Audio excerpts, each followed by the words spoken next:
Las fiestas navideñas son una época de reencuentros y celebraciones en familia, una época alegre que puede convertirse en especialmente dura si acabamos de perder a un ser querido. Es una afectación bien conocida por los psicólogos, se llama el síndrome de la silla vacía y no solo se da por un fallecimiento de un familiar o de una persona cercana. Esta ausencia puede ser también el resultado de una separación, un divorcio o incluso un conflicto familiar no resuelto. ¿Cómo se puede manejar este sentimiento de pérdida durante esta época del año? ¿Qué estrategias existen para sobrellevar mejor una ausencia? ¿Quiénes sufren más este tipo de síndrome? Hoy en Plaza al Día, el temido síndrome de la silla vacía en Navidad.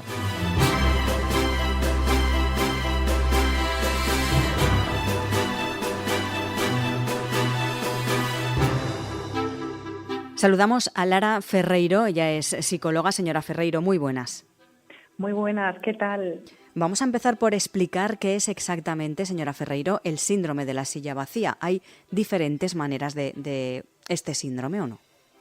Sí, pues es el conjunto de sentimientos como tristeza, vacío, angustia, inquietud, que vamos a experimentar cuando falta un ser querido y sientes, por ejemplo, en Navidad, estas emociones de una forma más intensa. Por ejemplo, pues imagínate las primeras Navidades sin esa persona y entonces ahora que va a haber muchas cenas navideñas, familiares, hay una silla vacía de la persona pues muy querida que ha fallecido y que no está. Y justamente ahí es cuando aparecen todos estos sentimientos tan complicados, pues porque no está mucha gente, ya no solo en Navidad, sino esto es pues a lo mejor en fechas muy señaladas, como el cumpleaños de esa persona, o bautizos o comuniones, que es esta ausencia del propio dolor cuando la gente que queremos pues ya no está entre nosotros. También se puede extrapolar, por ejemplo, a una pareja que ha roto, a unos amigos que han discutido o incluso familiares que no se hablan. ¿También se puede hablar de síndrome de la silla vacía en estos casos? Sí, también se puede. Es decir, al final conlleva el vacío que te va a dejar una persona. Por ejemplo, en Navidades hay muchas rupturas, sobre todo en enero, después de Navidad y también después de las Navidades de agosto, en septiembre. Son fechas donde hay muchas rupturas a nivel de pareja. De hecho, yo como psicóloga veo pues que viene a terapia mucha gente pues a resolver antes de cortar, precisamente en estas fechas, pues como el último cartucho es la terapia de pareja. Entonces ocurre que, claro, las Navidades, fíjate qué curioso, pero el 30% de los españoles adoran las Navidades, luego está un 10% que realmente las odia y el resto, un 60%, tienen sentimientos ambivalentes, que les gusta y que no les gusta, o sea, que les genera como mucha confusión. Entonces lo que ocurre es que al final en estas sillas vacías también de pareja, cuando estás pasando por un duelo que lo acabas de dejar con una persona, se puede agudizar muchísimo este síndrome, porque echas mucho de menos a la persona, porque a lo mejor tenías unas rutinas preestablecidas pues con tu suegra, o con la familia de él o con la tuya, y esa persona no está y deja un vacío. De hecho, es muy curioso porque normalmente las mujeres somos en términos generales muchísimo más emocionales que los hombres, que son de tipo más racional. Esto es por nuestro cableado del cerebro. Ellos tienen como cajitas individuales, mientras que nosotros tenemos cajas todas mezcladas entre sí. Y hace que nosotras lo vivamos mucho más agudo, sobre todo en Navidad, estas sillas vacías que no están, porque al final muchas veces se nos juntan pues con duelos no resueltos que nos generan mucho dolor y entonces pues claro va a aparecer en todas estas fechas señaladas como son las Navidades, pues que nos generan en muchos casos pues mucho malestar por las ausencias del tipo que sea amistades o familias rotas o familiares que no están, diferentes personas. ¿Y cómo se manifiesta este síndrome durante estas fiestas navideñas? ¿Hay alguna manera de detectarlo en ciertas personas o que son más propensas? Sí, también le ocurre la nostalgia a la gente mayor, ¿vale? Porque muchas veces sienten que se va acercando el ocaso de su vida y pueden sentir toda esa nostalgia. De hecho, el 60% de los españoles sufren de bajo estado de ánimo en algún momento de las Navidades, con lo cual esto es frecuente. Y las manifestaciones son las siguientes.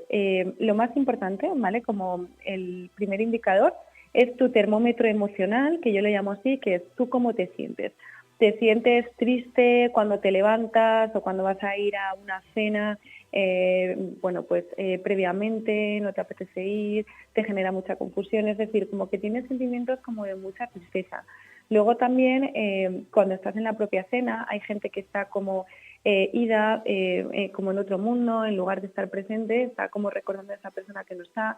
También hay gente que se pone a llorar en las cenas, incluso pues cuando son, ¿no? Muchas veces en Navidades rezan o hacen, bueno, pues algún tipo de ritual o hablan sobre esa persona, cómo nos gustaría que estuviera aquí la abuela, cómo la echamos de menos, entonces, dicen unas palabras o brindan por esa persona que no está. O sea, de alguna forma las emociones siempre nos mandan un mensaje, entonces es muy importante que las escuchemos en estas fechas navideñas, porque si estás más deprimido, pues puede significar precisamente esto. Y también otra variable es que tú, oye, pues vas a trabajar, bueno, pues tienes tu día a día, pero luego, de repente, sin venir a cuento, como que te pones a llorar, que me lo están contando ahora muchos pacientes, como que tienes, bueno, pues todos esos sentimientos encontrados que te recuerdan y te remueven en Navidad. Y luego, además, hay gente que tiene vacaciones en estas fechas, entonces estás, bueno, como más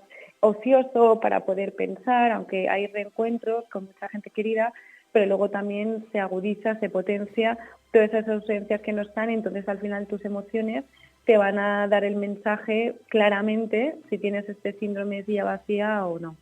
¿Cómo afecta a las personas que han experimentado una pérdida reciente? Porque también es diferente si esa persona ha fallecido recientemente o si lleva años fallecida. Ahí también hay diferencias en ese sentimiento, ¿no? Claro, o sea, hay dos tipos ¿vale? de síndrome de silla vacía. Uno está el temporal, es decir, pues son las primeras Navidades, que no está pues tu padre, tu madre o gente muy querida, entonces vas a experimentar un huracán emocional que está compuesto de a veces mucha culpa, gente que dice estuve todo el día trabajando muchas horas de mi vida y no pude dedicar tiempo de calidad a la gente bueno, pues o a la persona que no está. La culpa es un sentimiento muy habitual en los casos de síndrome de silla vacía porque desgraciadamente estamos en una sociedad donde no tenemos tiempo. Entonces muchas veces se sacrifica lo verdaderamente importante, que es el tiempo con nuestros seres queridos, y eso luego te pesa.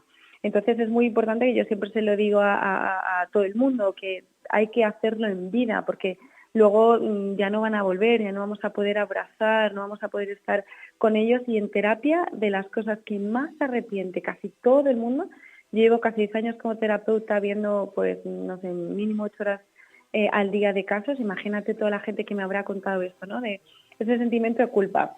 Luego también puedes tener muchísima tristeza, una tristeza profunda, porque, por ejemplo, el caso típico, ¿no? Por ley de vida de síndrome de silla vacía es que se nos mueren los padres. Entonces es como que las raíces de los árboles, que son, ¿no?, nuestra familia, es como que te quedas un poco, bueno, muy, muy, muy desgarrada y muy vacía. Entonces también tenemos ese sentimiento. Incluso a veces de ira puede salir, que es la sensación de por qué, si estaba bien, qué injusto, se le dio un cáncer, la enfermedad, lo que sea, o por ejemplo en accidentes de tráfico que no te puedes despedir. Este síndrome silla vacía, si no hay un proceso, un ritual de cierre, de despedida, que en procesos de larga enfermedad sí que lo puedes hacer, también aparece toda esa ira, porque no, bueno, en muchos casos no, pues te revuelve todo eso. Y luego hay veces que la gente conecta también con miedo, miedo a su propia muerte, miedo a la soledad, como mucho dolor profundo, porque al final este síndrome está compuesto de muchísimas características, ¿no?, a nivel emocional. ¿Qué ocurre? Que hay el síndrome de silla vacía normativo, significa, oye, que pues en el primer año, cuando fallece una persona, pues vamos a experimentar un duelo que son por diferentes etapas, ¿vale? Entonces, bueno, eso es normal, tú vas pasando etapa por etapa. Lo que ocurre es que hay gente que tiene un síndrome de silla vacía patológico, que es que cuando llevas años, años y años y no puedes dormir por esa muerte, vuelves siempre a, bueno, pues a ese momento del fallecimiento, como que estás atascada.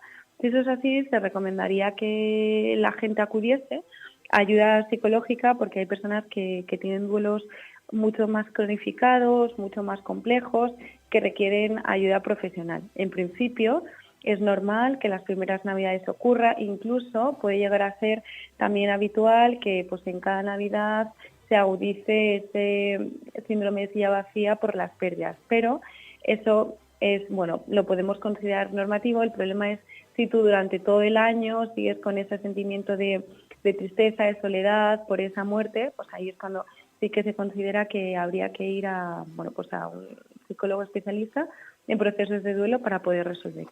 También me parece interesante hablar de los niños. ¿Ellos sufren de otra manera ese síndrome de la silla vacía que los adultos?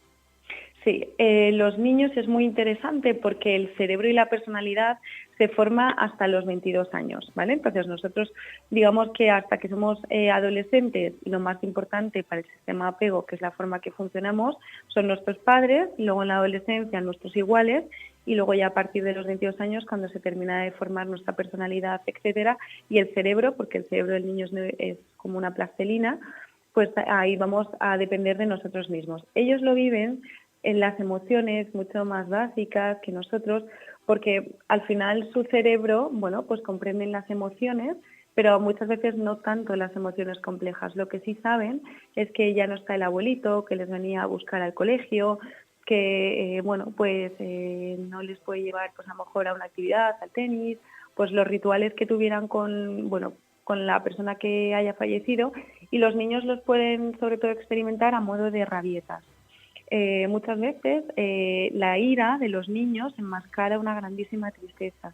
Entonces, cuando están muy irascibles en estas fechas, sacan malas notas, no quieren comer, contestan mal y tú no sabes qué le ocurre, probablemente se le puede estar agudizando este síndrome de silla vacía infantil, que ellos también lo van a tener porque al final, bueno, pues sobre todo si tenían relación con el fallecido, la fallecida, pues ellos también lo sienten de una manera diferente a la de los adultos. Y luego además muchas veces los niños, por neuronas espejo, las de la empatía, que son cuando ve a su mamá muy triste, llorar, porque el abuelito se ha muerto, por ejemplo, pues el niño también hay ese contagio, que son como esponjitas, que bueno, pues chupan toda esa tristeza, pero lo bueno de los niños es que son tremendamente resilientes, que es la capacidad de afrontar los duelos, que lo hacen de una forma mucho más adaptativa que los propios adultos, porque nosotros tenemos pues emociones más complejas, como la culpa de que no estuve ahí,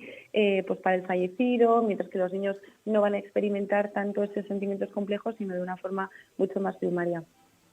Y por último, sí que me gustaría que ayudara o en este caso diera consejos a las personas que están padeciendo este síndrome de la silla vacía, de qué manera se puede afrontar mejor estos días navideños, estas comidas, cenas en familia.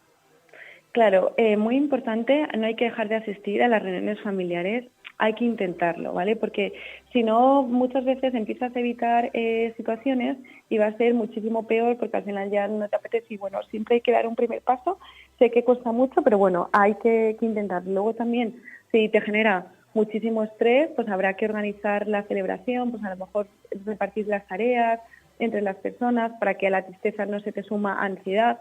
Luego también, si hay niños de por medio, creo que es importante abordar los sentimientos, trabajar con ellos el síndrome infantil, de cómo te sientes, del abuelito ya no está. Luego también hay gente que cambia los sitios que había en la mesa. Pues a lo mejor el fallecido normalmente, pues el patriarca se sentaba pues presidiendo la mesa. Bueno, pues ahora a lo mejor se cambia un poquito, cambian el sitio, fijado normalmente, bueno, pues para intentar también como esa adaptación. Luego, por supuesto, hacer un brindis, algún tipo de ritual, incluir a esas personas en la celebración que ya no están, también sería importante. Luego, ver cómo experimentas tus emociones, ¿vale? Es importante lo que hablábamos sobre el termómetro emocional, cómo te hace sentir estas navidades, bueno, este duelo. Y en el caso de que estén mucho más cronificados, habría que pedir ayuda profesional y luego aprovechar que va a haber vacaciones, etcétera, con las personas que viven, que están sobre nosotros, que la vida es ya, pues hacer tiempo de calidad con ellas, pasar muchísimo tiempo, abrazar, porque con los abrazos segregamos la oxitocina, que es la hormona del amor, que es un anestésico natural, que nos hace sentir muy bien, y también las endorfinas, que son las hormonas de la felicidad. Entonces habría, bueno, pues que intentar, oye, con muchas veces, ¿no? Hay gente que dice, oye, pues de este duelo lo que he aprendido es que tengo que dedicar tiempo de calidad a mis seres queridos. Bueno, pues poder también hacer esto en estas fechas y luego que no pasa nada, que el tiempo, las navidades se van a acabar para la gente que no les guste, y luego también moderar el alcohol, porque muchas veces cuando empiezas a beber se nos desconecta la zona lógica, el prefrontal del cerebro, y ya somos la amígdala, la zona emocional, el cerebro mamífero, que yo digo. Sí. Entonces hay muchas veces, pues empiezas a sacar peleas, viejos trapos sucios de la familia, cuando se nos junta con el síndrome de silla vacía, en plan, tú no querías a papá, pues tú sí, bueno. Y eso es un jaleo, entonces hay que intentar modular muchísimo el alcohol, y si estás pasando por el momento, pues intenta no beber, porque el alcohol lo que va a hacer es que saques todos esos fantasmas, y eso no es terapia de grupo, sino es una cena navideña para dejar la fiesta en paz. Y también, oye, pues cuidarte a nivel físico, emocional, y si tienes algo que resolver, pues bien decírselo en otro momento a la persona con la que tengas ese conflicto, pero dejar, bueno, pues los sentimientos más encontrados o más complejos o de trauma, pues para otro momento, que no es, bueno, pues las cenas de Navidad muchas veces acaban en gente que se va, dan portazos. A mí me han contado todo tipo de experiencias pues muy complejas. Entonces, bueno, hay que intentar a medida de los posibles pasarse lo mejor que se pueda dentro de las circunstancias de cada uno. Y sobre todo yo creo, señora Ferreiro, un punto que es difícil de encontrar, que es tratarlo con naturalidad. Es decir, es ley de vida, la gente fallece o la gente se divorcia o discute. Entonces, si eso se trata con naturalidad entre el resto de familiares, también creo que es más fácil, ¿no?, llevarlo. Claro, sí, la naturalidad es muy importante. El tema es que a nosotros no nos educan por nuestra propia cultura a cómo gestionar la muerte. Claro.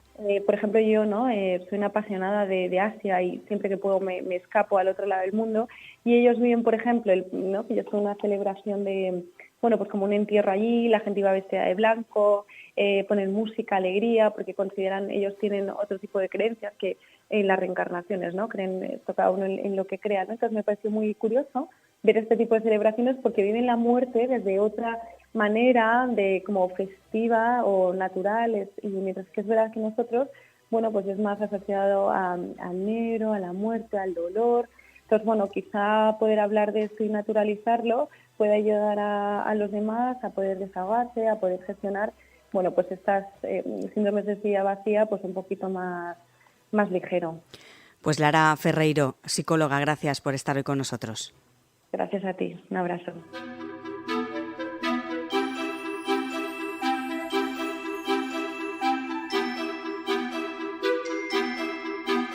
Hablamos también con la doctora Lara Sanchis, es médico residente de Medicina Familiar y Comunitaria y miembro del Grupo de Trabajo de Salud Mental de la Sociedad Española de Médicos de Atención Primaria. Doctora, muy buenas. Muy buenas. Decíamos al principio que si hay una época del año en la que afloran las ausencias, esa es la Navidad sin duda. A veces tener que celebrar, tener que reunirnos, disfrutar por imperativo social, nos coloca en muchos casos en una tesitura difícil de gestionar emocionalmente.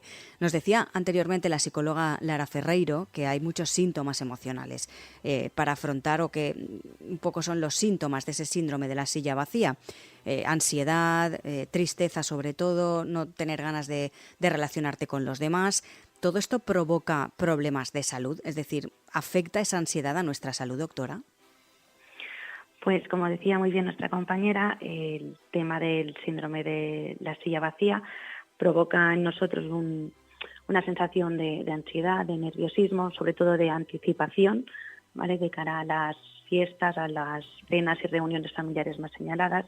Y eso lo que provoca en nuestro organismo es una segregación constante de cortisol, que me imagino que ya lo habrán escuchado, que es una hormona que sirve para gestionar la ansiedad en muchos momentos, una ansiedad sana que sería huir de un problema, de un fuego, de una situación más fisiológica, pero manteniendo niveles constantes de cortisol, lo que genera en nosotros es un estado de hiperalerta, de palpitaciones, de malestar, de nerviosismo, de alteraciones gastrointestinales, de cefalea, migrañas, en resumen, manifestando una serie de somatizaciones que hacen que el paciente, pues, con el tiempo aumente su nivel cardiovascular, su riesgo cardiovascular, su riesgo de sufrir algún accidente cardiovascular.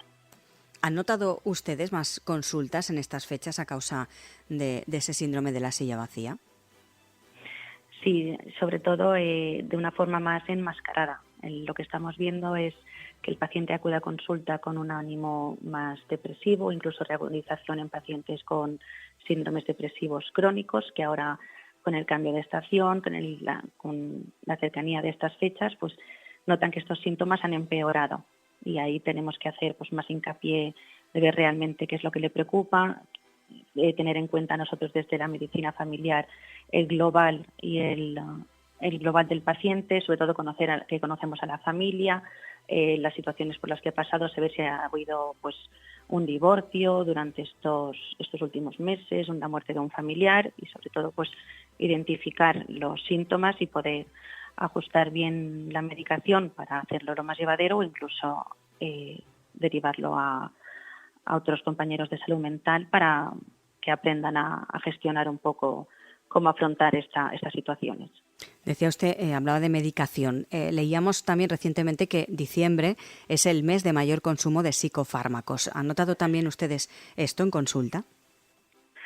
Sí, últimamente, en España somos, si no los segundos, los primeros. Leí recientemente en consumo de benzodiazepinas, de tranquilizantes comúnmente conocidos, y de psicofármacos, en este caso también, porque lo que el paciente viene contándonos es que no puede descansar, no puede dormir, tiene mucha ansiedad, no puede realizar bien las cosas del día a día, no se puede concentrar en el trabajo, no puede organizar incluso las listas de la compra, tiene olvidos recientes, incluso vienen manifestando otro tipo de patologías de preocupación, que sí tienen alguna pérdida de memoria, la gente más mayor, y realmente hay que diferenciar aquí una pseudodemencia depresiva, que le llamamos, que no es una depresión en sí, o una reagudización de su síndrome depresivo. Decíamos también, hablando con la psicóloga, que, por ejemplo, afecta mucho a la gente mayor. ¿También han notado ustedes eso? Sí, de hecho son los que más consultan en nuestra consulta de atención primaria, al día a día, sobre todo porque el sentimiento de soledad, ¿vale?, que yo a mí últimamente es lo que más estoy viendo, pues por ejemplo vemos crisis hipertensivas a primeras horas de la noche, sobre todo en pacientes que viven solos, que son mayores, o incluso dolores gastrointestinales que se descarta patología orgánica. Sobre todo es un perfil de gente más mayor, y preguntando un poquito más ves que el contexto es porque se acercan fechas donde se tiende a reunirse. Socialmente está visto que la Navidad y todas las familias son perfectas y no falta nada, y claro, hay mucha gente que no es así el día a día, y se ve más los déficits o los miedos que tienen de afrontar la soledad. Hablábamos también con la psicóloga que cada vez se va normalizando más esta situación, este síndrome de la silla vacía. Antes, por ejemplo, costaba más hablarlo entre los propios familiares, o era como un tabú en la mesa, ¿no? No se hablaba de esa cuestión para no entorpecer o no hacer desagradable la velada. Sí que es verdad que, por suerte, eso se ha ido normalizando un poco más, y ella daba pues unas pautas, unas recomendaciones para que la gente efectivamente normalice la situación y se pueda hablar, incluso, ella decía, se pueda brindar por esas personas que no están. ¿Cree que poco a poco esa normalización también se debería ver reflejada en las consultas de atención primaria? Es decir, una persona que ha perdido un familiar, o que se ha divorciado, o que ha discutido con su hermano, con su madre, etcétera, y se acercan las fechas navideñas, puede ir a consulta y decir, pues esta es la situación, ¿qué puedo hacer para que cuando llegue el día 24, el día 25, pueda estar bien y no pase un mal día, una mala noche? Por supuesto, de hecho nosotros siempre animamos a hablar de la salud mental como cualquier otro síntoma físico. Animamos a las personas que consulten, que confían en su médico de atención primaria, que al final es quien le acompaña durante la vida y se encarga de su salud, también la salud mental.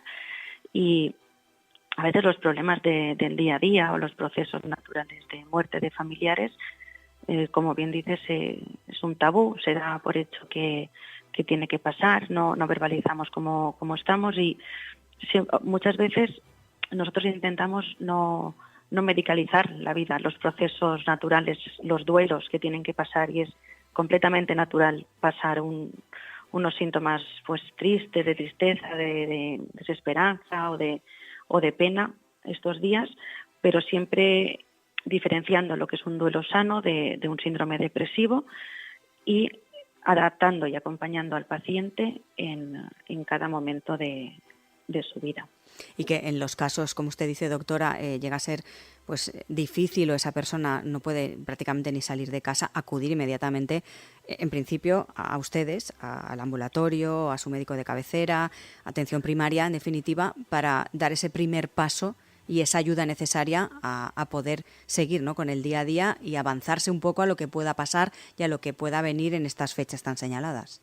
Y, por supuesto, sí, hablar con su médico de atención primaria siempre va a ser el primer paso, a no ser que sea alguna urgencia, que ya pueden llamar al 112 o a algún servicio de urgencias, pero siempre intentar hablar con su médico para poder expresarse y buscar algún tipo de solución. Y a mí me gustaría desde aquí hacer una pequeña anotación, y es que un tema es el síndrome de la silla vacía, ¿no?, de la persona que falta por procesos naturales, y la otra es por procesos, podríamos decir, cotidianos del día a día. Y otros también, ya no silla vacía, sino la silla incómoda, la gente que se obliga a ir a las comidas, las reuniones familiares sin ganas, que eso también lo estamos viendo mucho en la consulta, y eso le crea semanas antes de nerviosismo y anticipación y malestar. Pues desde aquí me gustaría decir que es no solo por ser familia estamos obligados a hacer ciertas cosas o a tener que ceder en estos días, que estos días solo son 2 días más, o 3 o 4, que forman parte del año, y que no por eso tenemos que estar mal o peor durante este mes, que podemos decir no tranquilamente, aunque sea Navidad.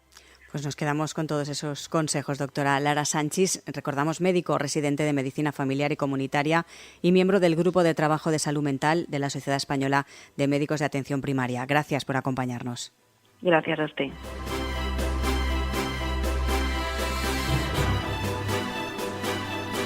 Los expertos apuntan que una buena manera de afrontar la pérdida de un familiar, una separación o una disputa sería anticiparnos al temido síndrome de la silla vacía, gestionarlo con antelación y, sobre todo, normalizar la situación con el resto de miembros de la familia. Según datos de la Sociedad Española de Médicos de Atención Primaria, 1 de cada 6 personas que ha perdido un familiar al cabo del año va a desarrollar una depresión si no gestiona bien el duelo y no libera esas emociones. Plaza al Día es el daily de todas las cabeceras del Grupo Plaza. Lo pueden escuchar también en las principales plataformas de podcast a las que pueden suscribirse y enviarnos sus comentarios y realizar cualquier suscripción.